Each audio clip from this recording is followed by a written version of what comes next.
Kebanyakan dari kita tumbuh besar dengan keajaiban Disney. Dari The Lion King, Peter Pan, Snow White, Sleeping Beauty, hingga beberapa film klasik baru seperti Toy Story atau The Incredibles. Semua film ini mengajarkan kita pelajaran hidup yang berharga. Dalam The Lion King kita belajar tentang tanggung jawab. Di Peter Pan kita diajarkan untuk selalu menjaga semangat. Dan tentu saja di Toy Story kita belajar tentang kekuatan persahabatan. Namun masa keemasan Disney sudah lama berlalu. Saat ini hal paling sering dilakukan oleh Disney adalah menghancurkan brand-brand di bawahnya dan terlibat dalam pertarungan politik. Slamming what it calls his quote relentless campaign to weaponize government power. Tidak hanya itu, Disney mengalami kegagalan demi kegagalan di box office dan mereka juga memperkenalkan hal-hal kepada anak-anak yang banyak orang tua tidak ingin anak-anak pikirkan. Ini mungkin mengejutkan bagi yang tidak mengikuti drama Disney, tetapi kenyataannya Disney sedang runtuh dan situasinya sebenarnya jauh lebih buruk daripada yang terlihat. Disney yang dulu kita cintai berubah menjadi semacam penjahat. Kita juga tidak bisa melupakan akuisisi Marvel pada 2009 seharga 4 miliar dolar, yang bisa dibilang salah satu akuisisi terbaik dalam sejarah. Meskipun Disney telah meraih kesuksesan besar dengan waralaba Marvel, mereka juga berhasil merusak sedikit demi sedikit. Sebagai seorang yang bukan penggemar Marvel, rasanya sangat sulit untuk mengikuti semua perkembangan waralaba ini. Mereka terus-menerus merilis sesuatu yang baru setiap minggu dan setiap bulan. Namun bukan hanya Marvel yang mereka hancurkan secara perlahan. Banyak film terbaru seperti Doctor Strange, Thor 3, Ant-Man 3, Lightyear, dan Indiana Jones gagal total di box office. Disney yang terlalu mementingkan kuantitas dibandingkan kualitas yang menyebabkan kehancurannya. Dan apakah kamu pernah mendengar tentang pertarungan politik mereka atau harga tiket di Disney World yang sangat mahal hingga membuat keluarga rata-rata tidak bisa lagi berkunjung? Want to get to a story that is making the rounds right now on social media as Disney wants a lawsuit over the death of a doctor tossed out because her husband had signed up for a Disney Plus subscription and used the My Disney account to buy tickets to Epcot. The information in a series of court filings from the company and the doctor's widower, Jeffrey Piccolo. Contoh lain dari bagaimana Disney menghancurkan karakter ikoniknya adalah Snow White. Rachel Zegler, aktris yang memerankan Putri Salju dalam versi baru, menyatakan bahwa cerita tersebut telah diubah total dan bahwa karakter Putri Salju sekarang tidak lagi menunggu diselamatkan oleh pangeran, melainkan berusaha menjadi pemimpin yang kuat. Dia menganggap film aslinya aneh, terutama karena karakter pangeran yang menguntit Putri Salju. Seperti yang disebutkan sebelumnya, mengatakan bahwa Disney sedang menurun adalah pernyataan yang meremehkan. Dan saya tidak senang mengatakannya karena saya yakin kita semua pernah terhibur oleh produk-produk Disney, terutama saat kita masih kecil. Namun Disney juga selalu punya sesuatu untuk para remaja dan dewasa. Bukti penurunan Disney ada di depan mata. Dari 17 film terlaris sepanjang masa yang mereka miliki, semuanya dirilis antara 2010 dan 2019. Ini mungkin menandakan kekuatan Disney di box office, tetapi juga menyoroti betapa cepatnya segalanya menurun sejak 2019. Setelah itu, hampir semua film mereka gagal dan hanya beberapa kesuksesan kecil. Penurunan ini benar-benar mengungkapkan kelemahan Disney. MCU yang dulu menjadi andalan mereka tidak lagi sekuat dulu. Dan Star Wars sudah hampir 5 tahun tidak ada di box office. Lalu Pixar belum punya hit besar dalam 5 tahun terakhir. Dan Indiana Jones 5 bahkan merugi. Taman hiburan mereka juga sedang menurun dan Disney Plus terus kehilangan uang. Sementara seri eksklusif mereka semakin sedikit penontonnya dari waktu ke waktu. Intinya, mereka benar-benar dalam situasi yang buruk. Kita baru saja keluar dari salah satu titik terendah Marvel dengan Secret Invasion. Marvel Cinematic Universe telah mengalami tren penurunan sejak Endgame dan ini bukan lagi pendapat kontroversial. Saya sudah sering membahas kejatuhan MCU dan kita tidak perlu detail lebih jauh karena semua orang sudah tahu penyebabnya. MCU adalah franchise film terbesar di dunia dan telah menyalip Star Wars beberapa tahun yang lalu. Tetapi sejak Endgame, MCU mengalami oversaturasi besar-besaran dengan alur cerita yang dangkal, premis yang dieksekusi dengan buruk, komentar sosial yang tidak relevan, dan penurunan kualitas karakter yang dulunya kompleks. Kehilangan Tony Stark dan Steve Rogers adalah sesuatu yang tidak bisa diatasi oleh MCU dan 4 tahun setelah Endgame mereka belum juga menemukan pengganti yang bisa menjadi pusat franchise ini. Akibatnya line up MCU sekarang terasa seperti studio yang memproduksi apa saja yang mereka bisa tanpa arah yang jelas. Tak hanya itu, Disney juga sekarang ini sangat kontroversial. Film Disney pertama kali mengalami kontroversi adalah di saat munculnya film Lightyear.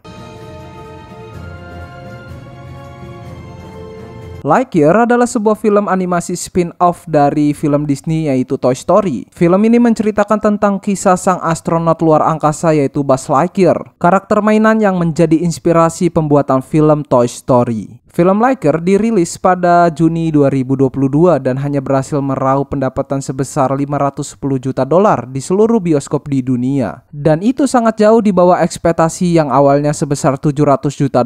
Lalu disusul oleh film animasi Disney lainnya yaitu Strange World yang dirilis pada November 2022. Yang dimana juga mengalami kerugian yaitu diekspektasikan akan meraup $200 juta.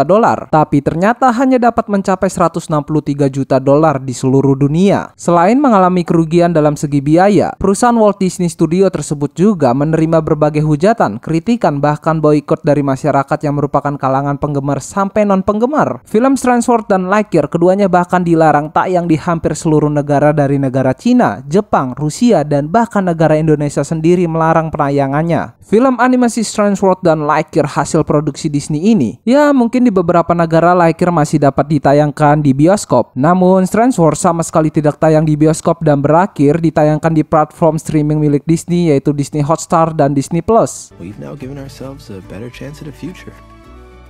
Disney yang awalnya dikenal sebagai perusahaan yang mempromosikan nilai-nilai kekeluargaan, malah belakangan ini menyelipkan unsur-unsur LGBT ke dalam filmnya, yang dimana film Disney kebanyakan ditunjukkan kepada anak-anak sampai remaja. Misalnya film Lightyear ini menampilkan adegan kurang pantas yaitu ciuman sesama jenis antara dua karakter dengan jenis kelamin yang sama yaitu wanita bernama Alisa dan istrinya. Adegan ini menuai hujatan dan menjadi kontroversi hingga dilarang tayang di beberapa negara termasuk Indonesia. Selain film Lightyear, film animasi Disney lainnya ada juga menampilkan unsur LGBT adalah Strange World. Film ini menampilkan karakter utama pria bernama Ethan Klett yang ternyata memiliki kakak perempuan transgender bernama Kalista. Dan hal yang lebih mengejutkan lagi adalah Ethan Klett merupakan penyuka sesama jenis. Soal isu LGBT atau lebih sering disebut sebagai LGBT Representation Studio Walt Disney, dan bukanlah studio animasi pertama yang mempromosikan propaganda ini, bahkan bisa dibilang ketimbang studio-studio animasi yang lain. Disney merupakan yang paling terlambat dalam menambahkan unsur LGBT ke dalam karya-karya mereka. Baik studio animasi di luar sana yang sudah menambahkan unsur tersebut jauh sebelum Disney mulai mengangkat isu ini ke dalam karya-karya terbaru mereka. You know, we only have a handful of queer leads in our content. It actually is true. We have many LGBTQIA characters in our stories, and yet we don't have enough leads. Gerakan LGBT representation mulai semakin ramai ketika sampai di tahun 2010-an ke atas. Sebut saja studio Nickelodeon yang menambah unsur LGBT dalam kartun Legend of Korra, ataupun studio Cartoon Network yang membuat kartun dengan unsur LGBT yang paling kental dan bahkan bisa dibilang merupakan pelopor dari gerakan LGBT presentation di kartun luar, yang apalagi kalau bukan Steven Universe. Para penonton menganggap bahwa itu merupakan bagian dari LGBT. Sebut saja karakter Elsa dari film Frozen yang banyak orang anggap sebagai perwakilan dari kaum lesbian. Tapi kenapa hal ini bisa terjadi? Ya dikarenakan karakter Elsa digambarkan sebagai seorang wanita yang berbeda dari yang lain. Dirinya yang berbeda akhirnya merasa terasingkan dan menjauh dari masyarakat ketika adiknya yaitu Anna menunjukkan bahwa ia akan menikah dengan seorang pria. Elsa menolak keinginan adiknya dan ketika ia menunjukkan kekuatan sejatinya, semua orang di sekitarnya melihat dengan tatapan yang tidak mengenakan. Melihat dari penggambaran barusan, rasanya karakter Elsa seperti merupakan gambaran dari seorang lesbian, apalagi dengan lagu Let It Go, yang menurut beberapa orang merupakan gambaran dari seorang wanita yang akhirnya menunjukkan jati dirinya yang berbeda. Tapi tenang saja, itu semua hanya asumsi dari para kritikus yang mengira kalau film tersebut menggambarkan LGBT. Yang padahal ya enggak sama sekali, karakter Elsa bukanlah seorang lesbian, ia hanya merupakan seorang wanita yang tidak memiliki ketertarikan dalam hubungan romansa. Tapi kenapa Disney sering menambahkan unsur LGBT? Menurut saya karena tuntutan dari para kaum LGBT yang ingin Disney bisa menambahkan konten-konten diversity agar mereka bisa merasa terwakilkan. Selain itu, mereka juga ingin menyebarluaskan paham liberal kepada para penonton di dunia dan berharap bahwa mereka bisa menerima budaya kebebasan ini. Bahkan mereka sendiri secara terang-terangan mengakui kalau mereka ingin memberi pelajaran kepada anak-anak mengenai dunia LGBT. Masalahnya nih ya, Disney kadang terlihat memaksakan unsur-unsur budaya populer ke dalam setiap film barunya tanpa mempertimbangkan apa isu-isu tersebut. Seperti SJW atau LGBTQ malah jadi gangguan bagi film itu sendiri. Tapi ada yang bilang juga kemungkinan bahwa hal tersebut sengaja digunakan sebagai teknik marketing. Jadi meskipun strategi ini bisa membuat film tetap dibicarakan, ada resiko besar bahwa hal ini malah bisa menjadi bumerang bagi Disney. Apakah mereka akan menuju masa depan yang cerah atau malah mengalami kemunduran? Dan gerakan representasi LGBT semakin aktif sejak masuk tahun 2020. Gimana? Disney mulai memasukkan unsur LGBT secara terbuka dalam banyak karyanya. Misalnya film Onward menampilkan seorang polisi lesbian, film Lightyear menampilkan adegan ciuman antara dua wanita lesbian, kartun Amphibia memperkenalkan dua karakter amfibi lesbian, dan kartun The Owl House menjadi serial kartun Disney pertama dengan karakter utama yang merupakan bagian dari komunitas LGBT. Dan baru-baru ini film Strange World juga menjadi film animasi pertama dengan karakter utama yang termasuk dalam komunitas LGBT. Jadi siapakah yang seharusnya disalahkan dalam situasi ini? Silahkan tulis pendapat kamu di kolom komentar ya. Last summer we removed all of the gendered greetings in relationship to our live spiels. So we no longer say ladies and gentlemen, boys and girls. We've provided training for all of our cast members in relationship to that. So now they know it's hello everyone or hello friends. Dan satu pertanyaan terakhir mengenai situasi ini adalah apakah Disney akan terus menambahkan konten LGBT di masa depan? Kita tahu bahwa belakangan ini Disney mengalami kerugian cukup besar karena karya terbaru mereka mengandung unsur LGBT. Dengan kerugian ini, akankah Disney mulai mengurangi konten LGBT mereka? Saat ini belum ada kabar pasti tentang rencana Disney ke depan. Namun tampaknya mereka masih akan terus menambahkan konten LGBT ke dalam karya-karya mereka. Dan Disney tampaknya tidak terlalu memikirkan seberapa banyak uang yang mereka habiskan untuk menyampaikan pesan mereka. Meskipun banyak konten kreator yang membahas kegagalan karya-karya Disney yang mengandung unsur LGBT, banyak dari mereka berpendapat bahwa unsur LGBT bukanlah penyebab utama kegagalan tersebut. Mereka percaya ada masalah lain yang membuat karya-karya ini gagal. Tanpa melibatkan unsur LGBT, kondisi yang dialami Disney saat ini memang cukup mengkhawatirkan. Disney, oh Disney, rasanya kita rindu dengan Disney yang dulu ya. Sebenarnya semua ini kembali pada perspektif masing-masing individu. Dari sudut pandang netral, kita mungkin sering menonton proyek Disney secara tidak sadar mengandung unsur LGBT, tapi kita tetap merasa biasa saja kan? Fokusnya memang bukan pada aspek LGBT itu sendiri. Nilai moral film-film Disney seperti yang kita ketahui sering kali membahas tema-tema seperti mimpi, cinta, harapan, serta eksplorasi dan penerimaan diri. I'm gay.